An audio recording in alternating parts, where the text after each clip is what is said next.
In this video, I'm going to show you how to create an account on John Lewis. If you find this video helpful, please consider to like this video and subscribe to my channel. In saying that, let's just jump straight into the video.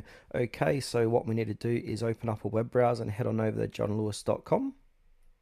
Now from here, we want to click on the sign in button at the top of the page on the right hand side, because once you click here, you've got the option to create an account. So in the sign in page below, it says don't have an account, click on create an account, put in your email, your password, and then if you want to subscribe to all, would you like to receive exclusive deals, inspiration, content, news, and special offers from John Lewis? So you can subscribe to all if you like, or if you want to click on no, let me choose. So select to receive updates from the following. You don't have to tick any, by the way. So what I'm going to do is put in my email address, and then I'm going to put in my password. Going to keep no, let me choose, and then I'm going to click create account.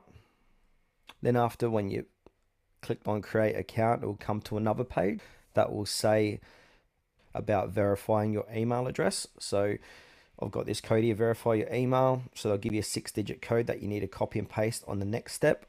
Then once you've activated your account, you'll come back to the home page and it will say hello and your username.